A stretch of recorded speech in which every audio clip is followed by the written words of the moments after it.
This is Bloomberg Businessweek Daily, reporting from the magazine that helps global leaders stay ahead, with insight on the people, companies, and trends shaping today's complex economy, plus global business, finance, and tech news as it happens. Bloomberg Businessweek Daily with Carol Massar and Tim Stenovec, live on Bloomberg Radio, television, YouTube, and Bloomberg Originals.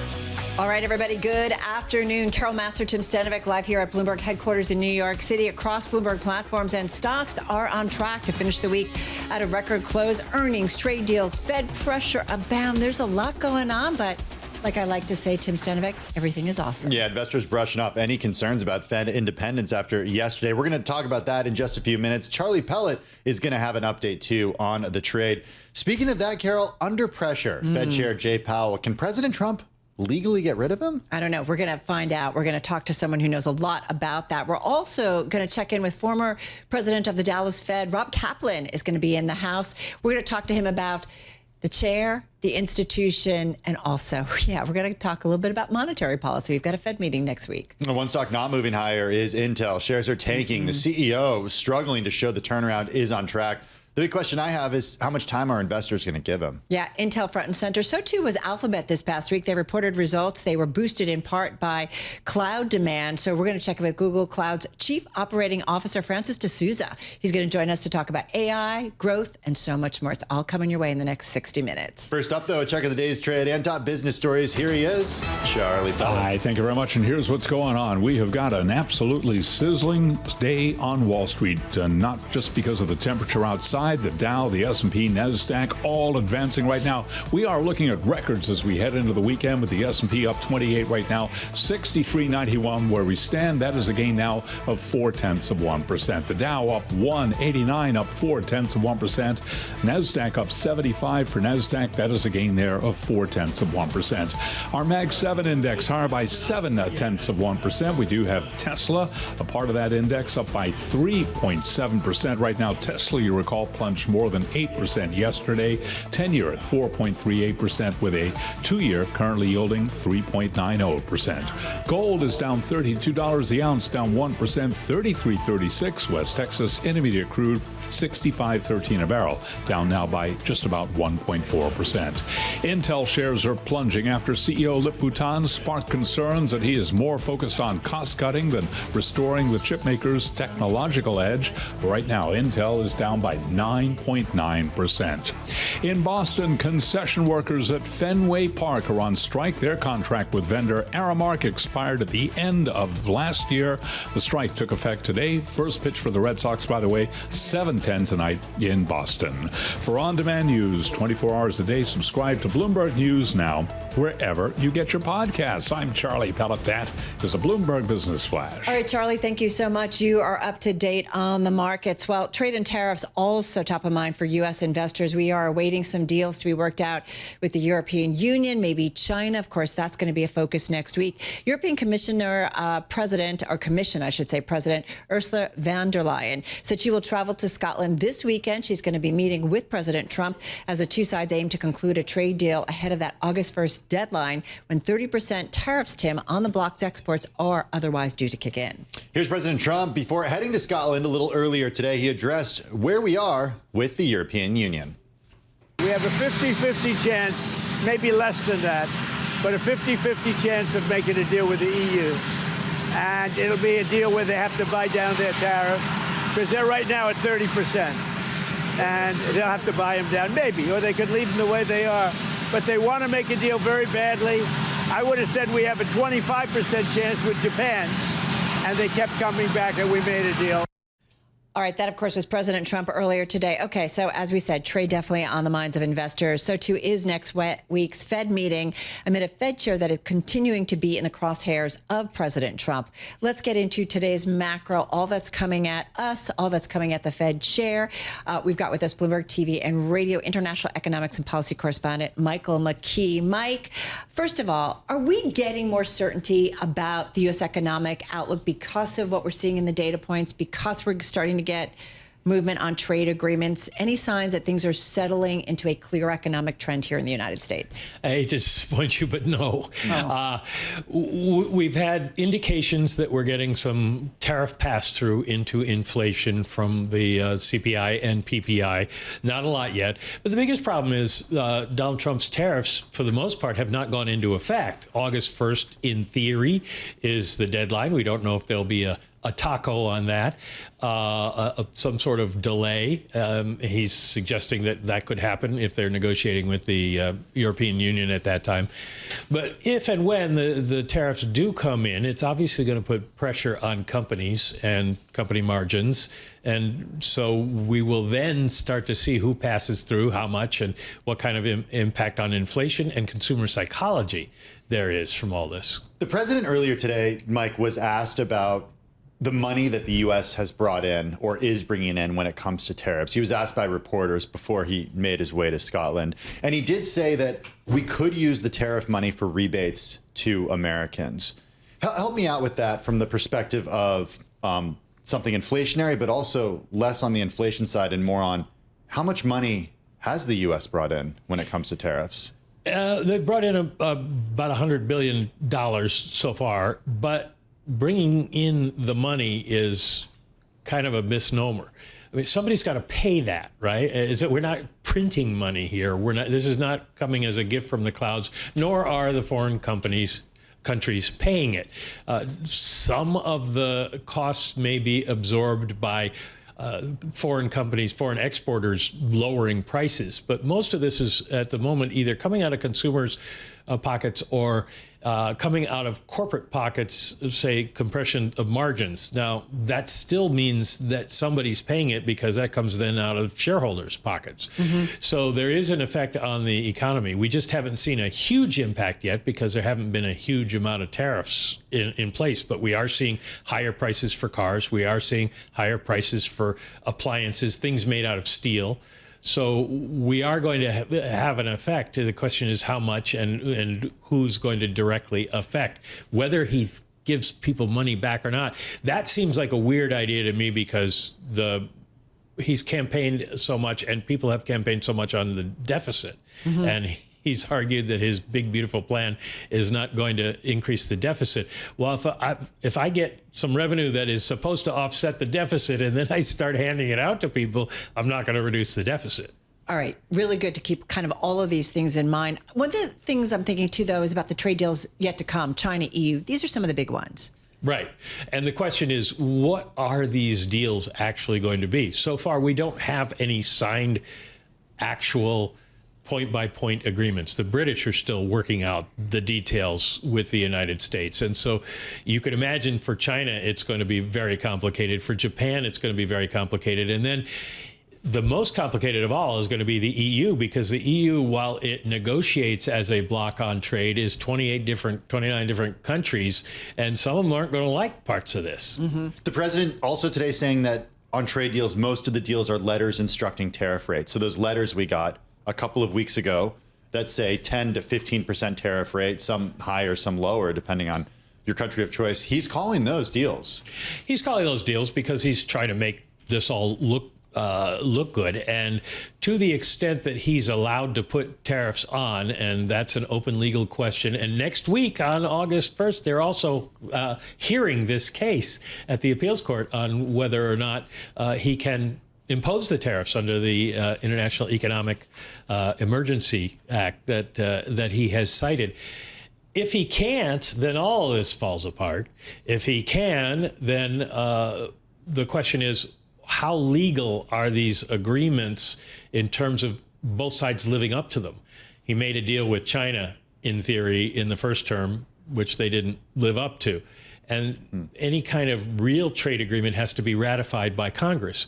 So, we don't quite know where this is all going to end up. And this is just sort of the ongoing chaos that we have been seeing. Mike, the assumption that we're going to have all this investment going on in the United States, building of factories, manufacturing happening here. I keep going back to this quote from a story I read, I think it was on Monday, and this was a senior economist for emerging Asia at Natixis.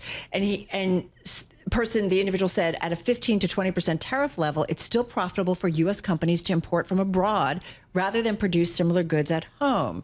So she said this in a Bloomberg story. So if we are thinking that there's going to be a lot of economic momentum out of all of this investment, that's not something we should assume, or I don't know. How do you? No, you can't assume it. And it's one of the interesting things about the Japan deal is they said they were going to invest $550 billion. Well, is that $550 billion new dollars over what period? Or does this include factories that are already under construction? It's really hard to tell what any of this means. There was a lot of money lined up to build factories under the Inflation Reduction Act, the kind of misnamed one from Joe Biden. And are they counting that? We just don't know, and we don't know whether companies are going to follow through. We've had a lot of cases where we've seen promises made that were not kept in the long run. So. It's all kind of amorphous at this point. The only thing we know for sure is if the tariffs do go on, we will see inflation, even if we don't know how much. You weren't here with us yesterday. I'm sorry. I apologize. We could have used you. I wanted to get your reaction to what happened at the Federal Reserve yesterday afternoon, the back and forth between the president and the Fed chair, the tensions kind of actually seeming to dissipate a little bit. Yeah, I think both sides kind of wanted that.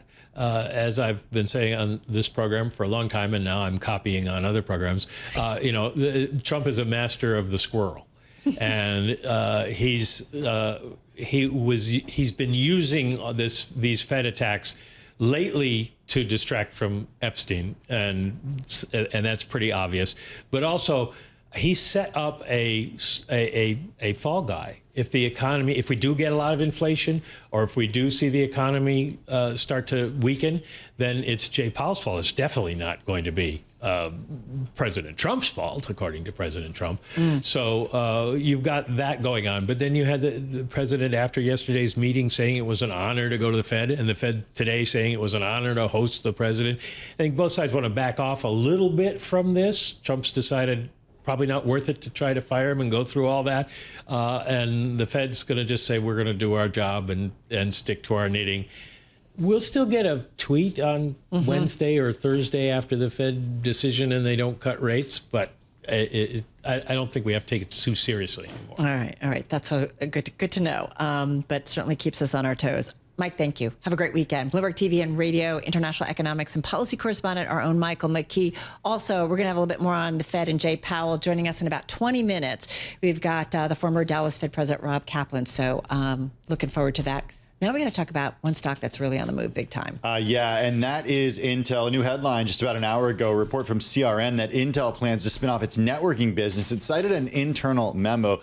This, Carol, on a day when Intel shares are tumbling, the most in about 4 months, after Lip Bhutan, the company's new-ish CEO, sparked concerns that he was more focused on cost-cutting than restoring the chipmaker's technological edge. Let's see what our Ian King has to say about this. We were tracking everything he wrote after the earnings yesterday. He's Bloomberg News U.S. semiconductor and networking reporter. He's out there in our bureau in San Francisco. Ian, first up, that headline, you know this company inside and out. Let's just talk to the news about an hour ago, or at least the headline. Is this anything new or significant?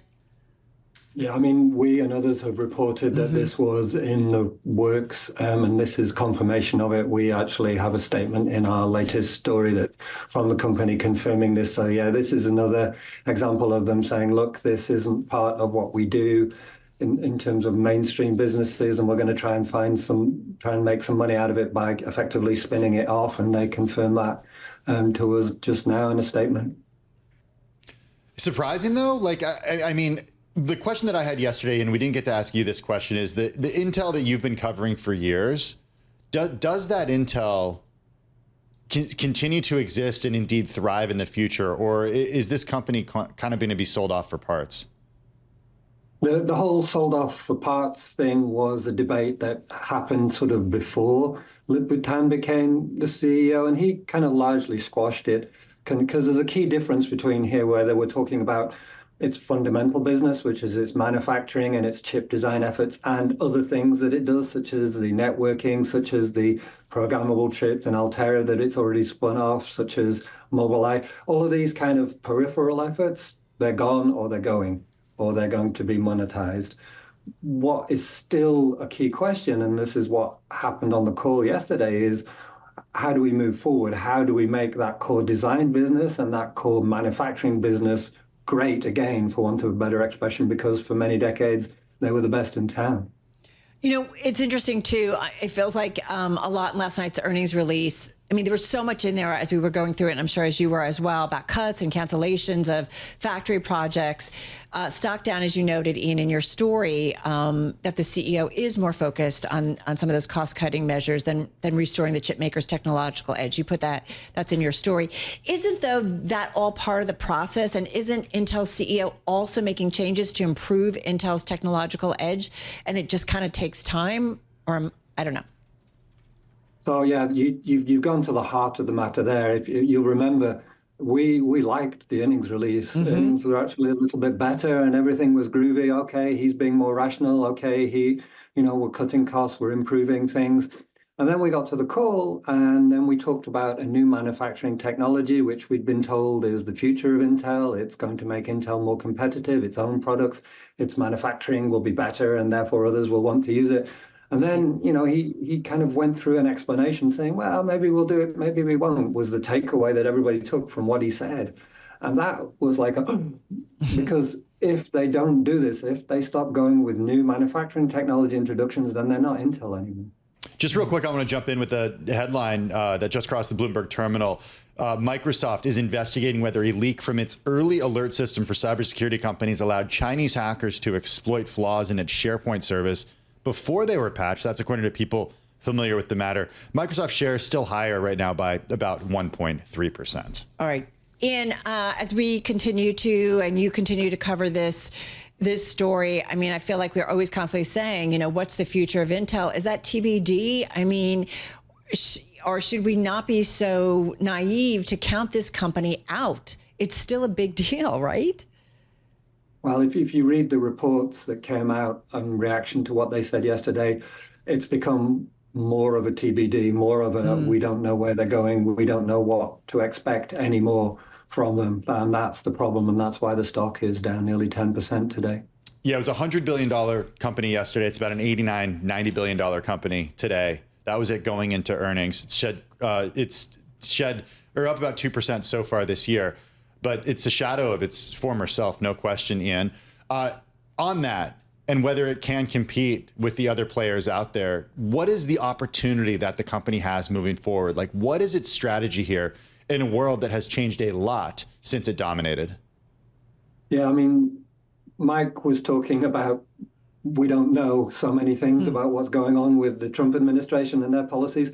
You can project the same kind of viewpoint at Intel. We know that they're being more cautious. We know that perhaps they're spending less, but that's not enough, right? You do not cut your way to leadership in the chip industry. This is the sport of kings, right? These plants cost multiple tens of billions of dollars. You've got to spend big and spend early, or else you're out of the race. TSMC is spending big and spending early. Samsung is trying to run that race as well. If Intel is saying, no, we don't fancy this anymore, then who are they and where do they go? And the answer is, as Mike was saying about other policies earlier, we don't know. And that is not a good position. And investors clearly do not like that. Yep. Investors never love uncertainty, that's for sure. Hey, Ian, thank you so much. Have a great weekend. Bloomberg News U.S. semiconductor and networking reporter Ian King out there on the West Coast. Coming up next, Alphabet earnings, as you know, this past week, boosted boosted by AI and cloud demand. We're going to talk about Google Cloud's business with the company's COO, Francis deSouza. That's coming up later. In case you missed it, our latest Businessweek Daily podcast features a former CIA case officer, Jennifer Eubank, on the growing fallout from the Microsoft SharePoint hack. Download it now at Bloomberg.com or wherever you get your podcasts. It's 2:21 on Wall Street. We do check markets all day long here at Bloomberg. Once again, best level of the day on the S&P 500 index, now looking at a 31-point advance. That's a gain of 0.5%. The Dow up 213, up 0.5%. S&P, by the way, at a record. NASDAQ pushing higher as well, up 90 points now, up by 0.4%. The NASDAQ 100 index also up 0.4%. Broad-based rally on this hot Friday in New York, with the Russell 2000 index up now by 0.3%. Our Mag 7 index up 0.8%. Tesla, part of that index. Tesla shares higher today by 4% than after yesterday's 8.2% decline. 10-year 4.38%, with the 2-year 3.91%. Gold tumbling $30 the ounce, down 0.9%, 33.38 on the precious metal. A retreat for crude, down 1.2%, 65.23 a barrel. And Bitcoin now down by 2% to $116,500 on a Bitcoin. So it is an update for the Dow, the S&P, and NASDAQ. Record on the S&P, but Pinnacle Financial and Synovus Financial both plunging. The companies have agreed to an all-stock transaction valued at $8.6 billion that will combine two sizable banks in the attractive southeastern market. Synovus down 12%, Pinnacle down by 11%. Recapping, S&P now higher by just about 0.5%. I'm Charlie Pellet. That is a Bloomberg Business Flash. All right, Charlie, thank you so much. Well, shares of Alphabet are up for a second day following earnings late Wednesday. The company, as you know, said demand for AI products boosted quarterly sales and now requires an extreme increase in capital spending, heightening pressure on the company to justify the cost of keeping up in the AI race. That's kind of the big picture. Google Cloud revenue, and that's something we want to focus on, and operating income topped analyst projections. Our own Bloomberg Intelligence's Mandeep Singh writing after earnings that Google's increased CapEx view by $10 billion for the full year suggests that cloud segment growth is likely to remain above 30% through the second half. Well, our next guest is the Chief Operating Officer of Google Cloud. In fact, its first COO. Great to have with us is Francis deSouza. He joins us from the Bloomberg News Bureau out in San Francisco. Francis, welcome. So nice to have you here with Tim and myself. Great to be here. Thanks for having me. I want to start with AI and cloud demand. As you know, it feels like so many conversations start with AI. AI contributions to Google Cloud growth, 32%. What are you seeing currently and continuously when it comes to AI and cloud demand? Yeah, right now it feels like there are two powerful megatrends that are playing out in the enterprise market. The first is, the continued move by companies of their workloads to the cloud, of their applications to the cloud. And the second, much bigger trend that's playing out right now is the adoption of AI by companies. And those two powerful megatrends are driving our business and fueling the growth that you saw in the quarter. And so what we're seeing on the AI side is, this is the fastest in my career that I've seen a technology move from pilots to production. And so what we're in talking to customers, what they're telling us is they're recognizing the benefits that AI can bring into their company across the board. We have companies that, like Verizon, that are using AI to help do customer support. We work with Seattle Children's Hospital that's using AI to inform physicians in their communications with patients.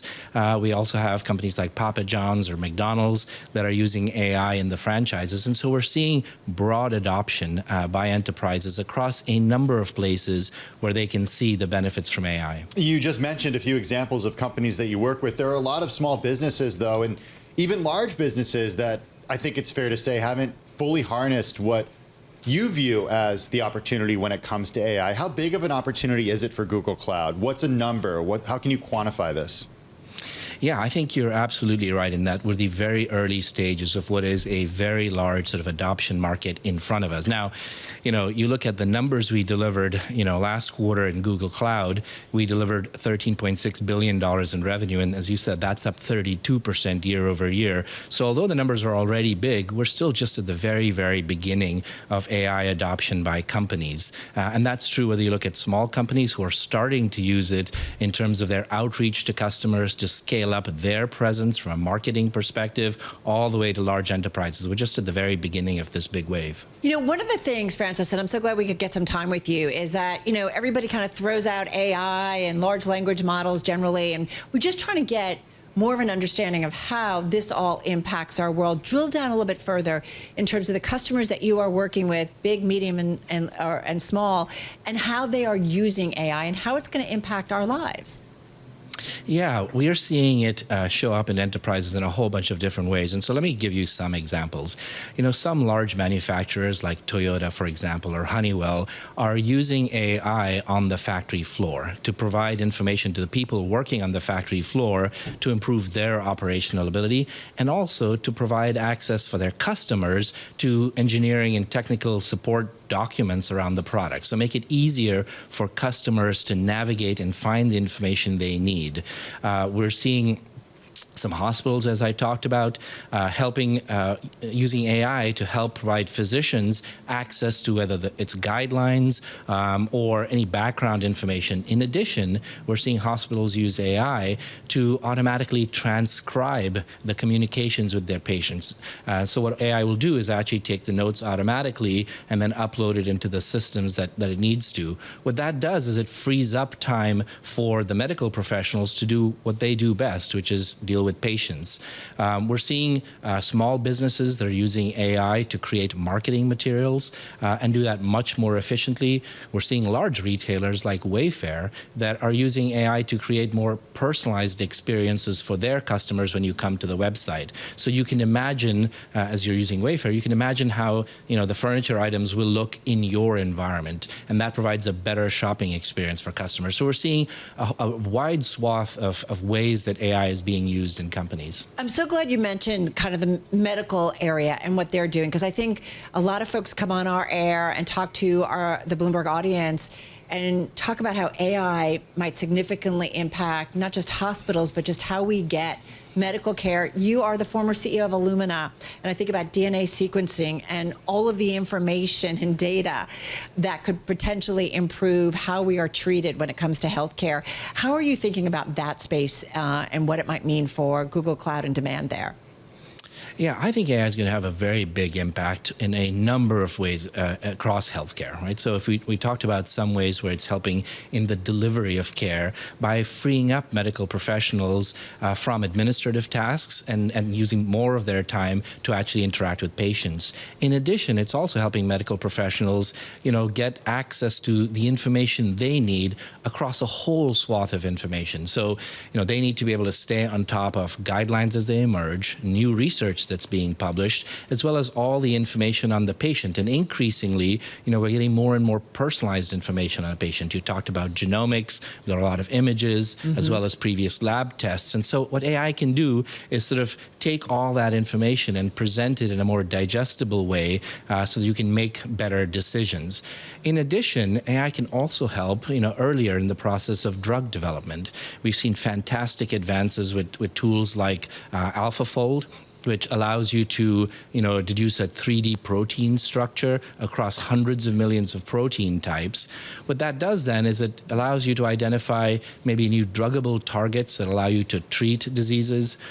AI can also help bring information together, the genomic information, the phenotypic information, the imaging information, and help us get better understanding of what causes diseases and how they develop. And that could give us new insights that allow us to think about how we can treat those diseases better. So in almost every part of the healthcare industry, you can see how AI can help improve that industry. We're speaking with Francis deSouza, Chief Operating Officer over at Google Cloud. Francis, I want to talk a little bit about competition. For years, Amazon has been #1. According to our Bloomberg intelligence team and data from IDC in 2023, AWS had about 47% of the infrastructure as a service market share. Microsoft in second place with 16%, and then Google coming in with about 6%. How do you get to #2 and then #1? What's really interesting is that as I talk to customers, what they're saying is there's a convergence of two really big important spaces. One is the cloud space, as you talked about, and two, AI. So nearly every customer conversation I have now and prospect conversation I have is really all about AI and how it'll impact businesses. And we are the only hyperscaler that actually has our own AI stack. So if you think about every part of the AI technology stack, Google has leading technologies. So for example, on the chip side, we're one of the largest partners in the world with NVIDIA on GPUs, but we also have our own technology, TPUs, that are very highly performant, and we run them in our data centers. In terms of the models, we work with a number of other model providers. So if you go into our model garden, you can access models from companies like Anthropic and DeepSeek, but we also have the world's leading model with Gemini 2.5, which is performing really well on the top of the leaderboards in almost every part of AI. And so here, too, we provide our own leading technologies, and it's Gemini, but it's also our image models, our video models, our time series models, our weather models. And then we also provide our own applications on top of that, like Agent Space, that allow companies to easily develop their own agents. And then we have a leading cybersecurity portfolio. And so where we are differentiated in the market is that as we talk to customers, we're really the only hyperscaler that can talk about our own native AI stack that's leading technologies in each part of the stack, as well as our cloud. And that's playing really well. And that's driving a lot of the results that you're seeing, including the results we just published yesterday on the earnings call. I got to say, it's the thinking models, the Gemini 2.5, that really kind of are blowing everybody's minds. Hey, one thing I want to ask you, speaking of customers, Tim and I, full disclosure, we talk about it a lot, are a little bit obsessed with Waymo. How much is Waymo using Google Cloud? I'm just curious in terms of keeping that all going and running. Yeah, I totally understand why you love Waymo. I love Waymo too, living in San Francisco. I've been using it for a few years, and my daughters and I love it. As you can imagine, being sister, parts of Google, we leverage technologies that Google Cloud is building as well as DeepMind is building. And so as you could imagine, there's really close interactions from a technology perspective across these different parts of Google. Hey, just 30 seconds left. Security. As we know, your former background, Symantec, you understand the importance of security specifically. And I'm just curious, what do you keep top of mind when you think about the security of Google Cloud and keeping it secure? Yeah, as you point out, security is a really important area for us to focus on, and it's a core part of the value that we deliver to our customers in terms of providing a very resilient, protected cloud.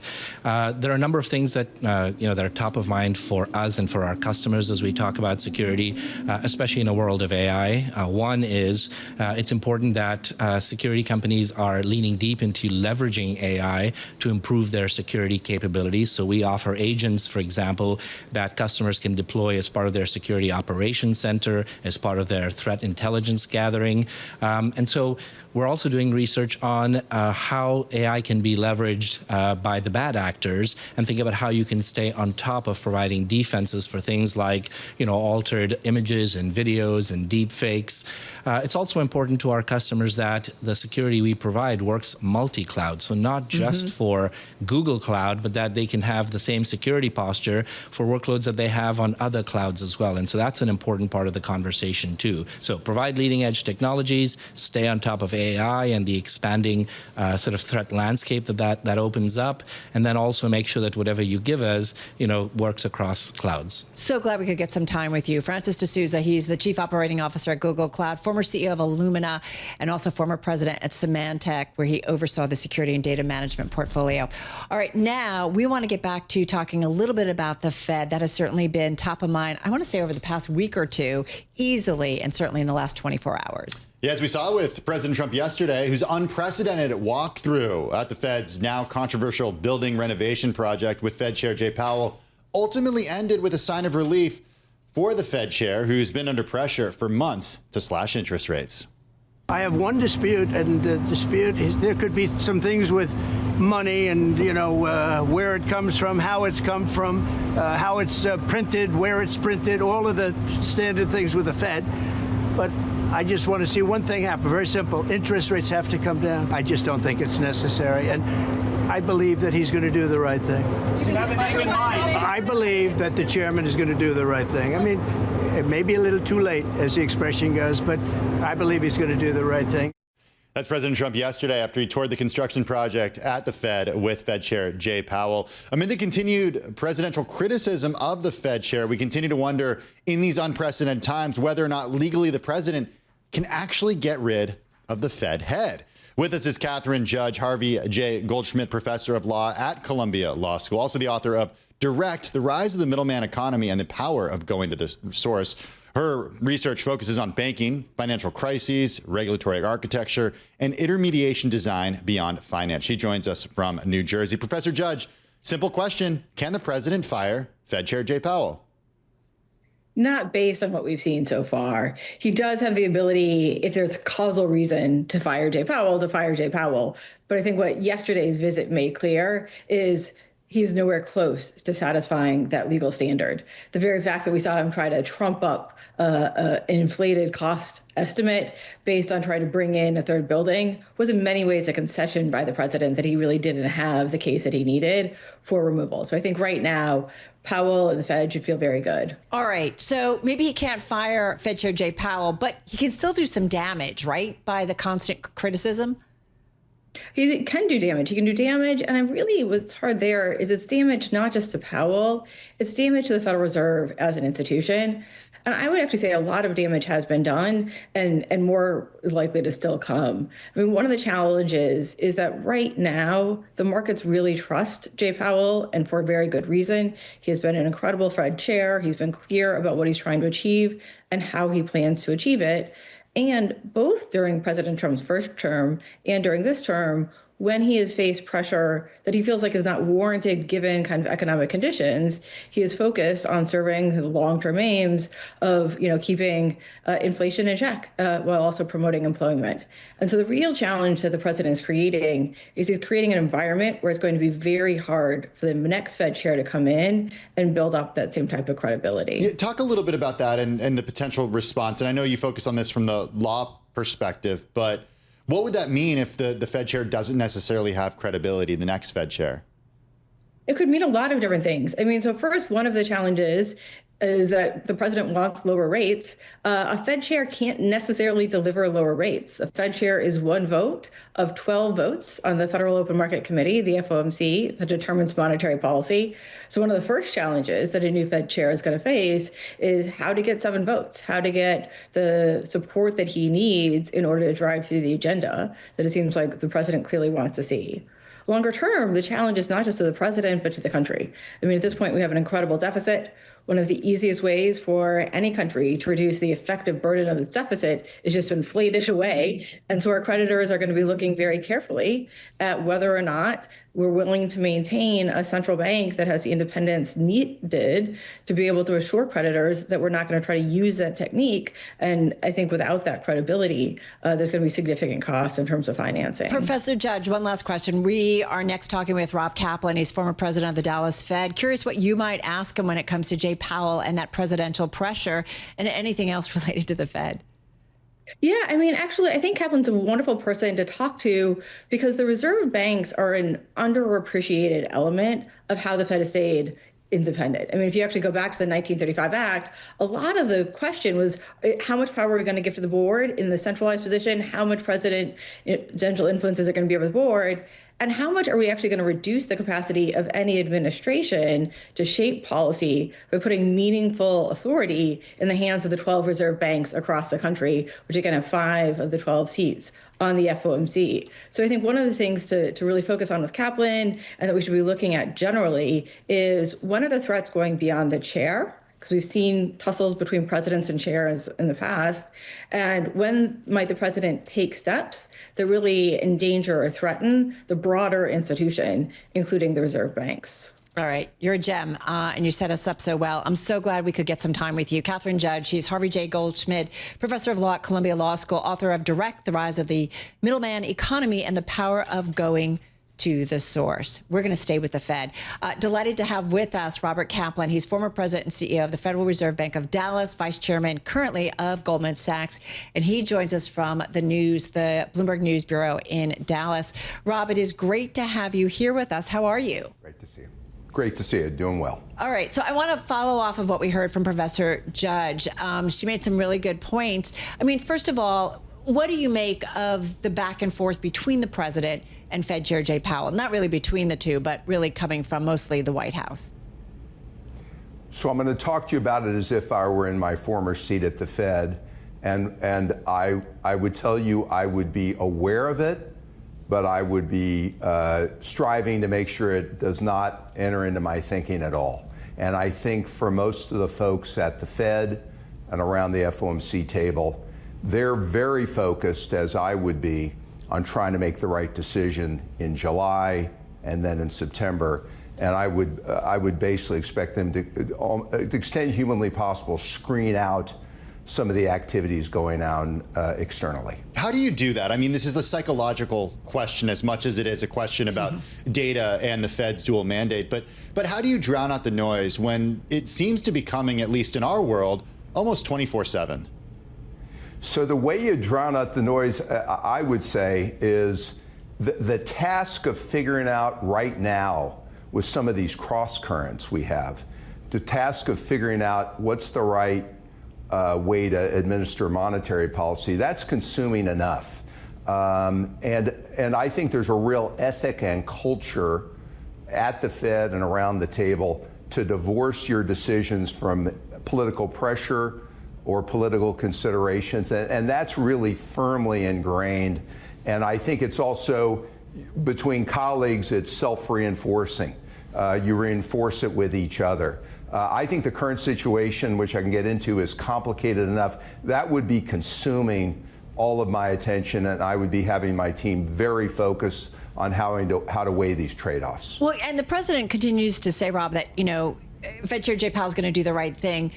You look at the economy, you do so for, your team over at Goldman Sachs and some of the clients. How do you see the economy? What is the right thing in terms of monetary policy right now, in your view? So here's what I'm seeing in the economy, and I spend bulk of my time with clients across our divisions globally. U.S. economy is solid, but I would say growth is sluggish. And what do I mean by sluggish? We expect GDP growth this year, 1 and a fraction, not a recession, but sluggish. The labor force is tight, but the reason it's so tight, it's that businesses are not hiring very aggressively, but they're also not firing. And we've got a lack of immigration. We've got a real uncertainty with 10 million plus undocumented immigrants that are in the workforce, so the unemployment rate's likely to stay sticky. In addition, in the macro elements are such, you've got enormous global overcapacity in goods, driven heavily by China overcapacity. We've got an AI, artificial intelligence boom, which should be disinflationary. And the counter to this is we've got this tariff situation going on, which still isn't yet resolved. But I would say the following. The range of outcomes for tariffs in April were very wide. They've now narrowed down. They may be as low to mid-teens. They may be as high teens to low 20s. That's allowed businesses to get a pretty good grip on what their strategies will be. How much they want to take from suppliers in negotiation, how much has to come out of margin, how much will go in price.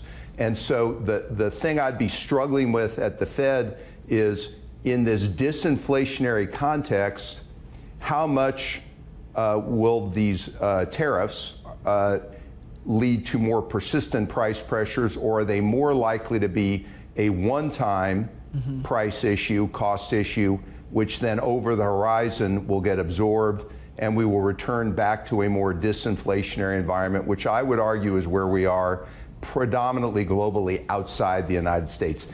And I'm not ready to conclude that it's time to act in July, but I'd be getting my team ready to be prepared potentially to take action in the September meeting. In the United States, okay, potentially take action in the September meeting. So it's a ways away, but not really a ways away, just after Jackson Hole in August. That's right. So if we think about this from the perspective of the United States economy and what you said about immigration and the uncertainty around the 10 million plus undocumented workers, or 8 million, however, whatever number we're using to measure this difficult to measure workforce here in the U.S., is the net effect of President Trump's immigration policy inflationary or disinflationary?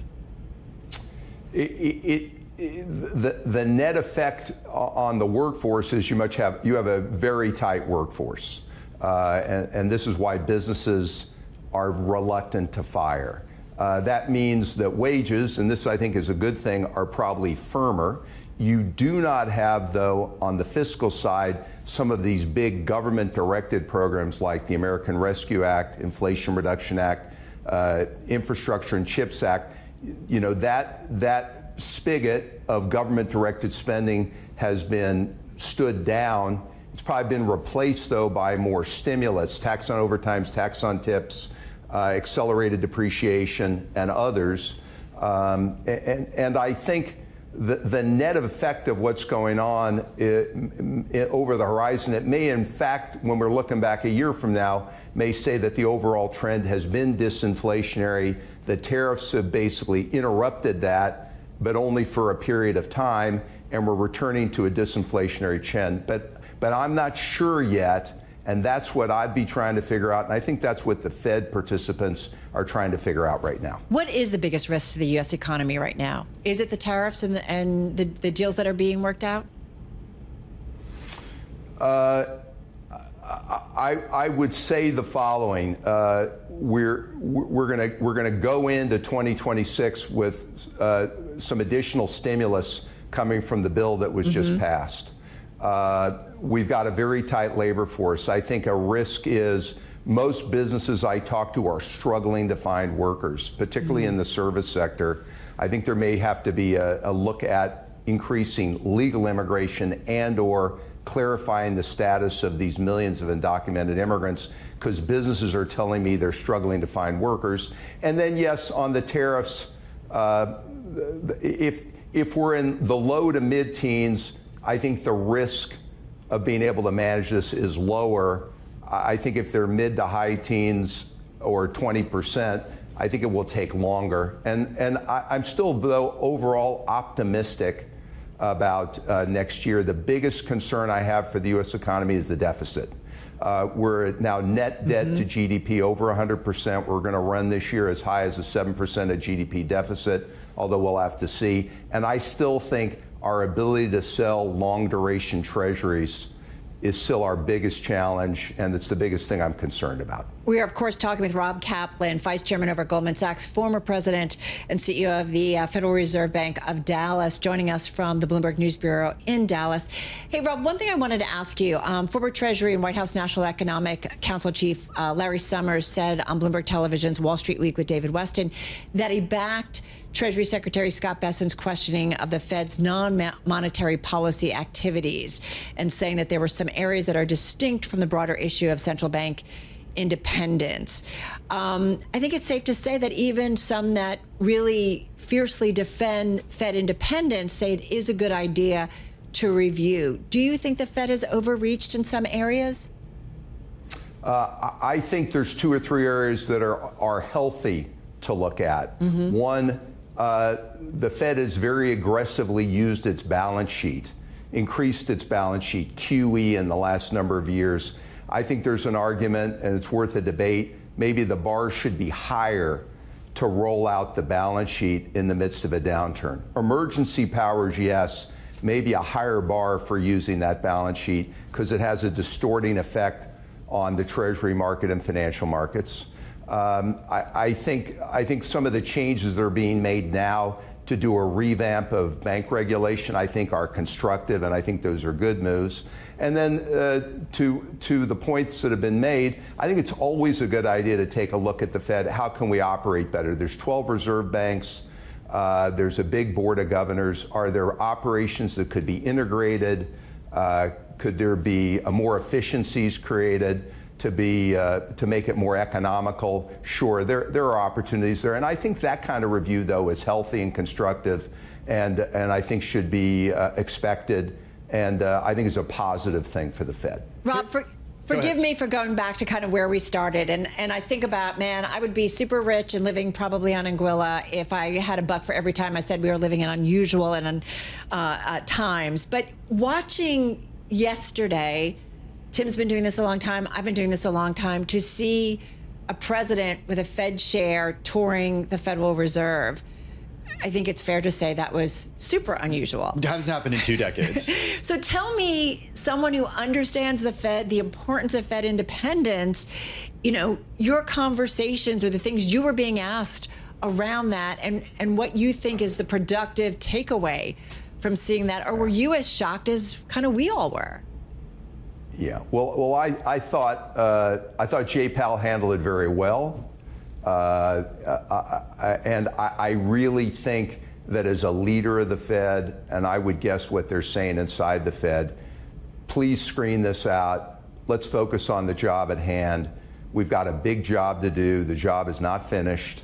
Let's make sure we're focused on the July meeting, the September meeting, our role in bank supervision, and all the other community activities we do. That has got to be the overwhelming focus. To me, watching the events of yesterday, it reminds me back to what I said earlier. We are much more highly leveraged than we were pre-COVID, whether we like it or not.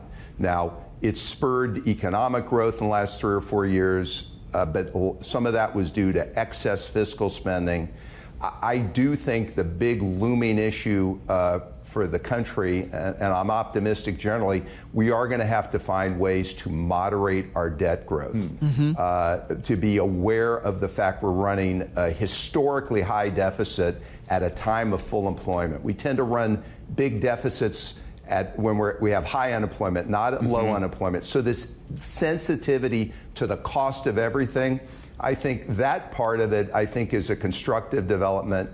And we're going to have to do more to find ways to deleverage and moderate our debt growth for the good of our kids and our grandkids, and to have a healthier economy. Do you think Fed Chair Jay Powell concludes his term in May 2026 as chair of the Federal Reserve and then serves until January 2028 on the Board of Governors? I'll leave it to Jay to talk about what he does after he's done being Fed Chair. I would guess. I believe strongly he will finish out his term as chair. It wouldn't surprise me if he made the decision then to step down at that time, but he'll make that decision. But I'd be optimistic that he will finish out his term as chair. Do you think, wait, I got to just add, because Professor Judge asked this, when the president might take any more steps to put more pressure on Fed Chair Jay Powell, do you think it's just going to be the same drumbeat, or do you think he could take it even further?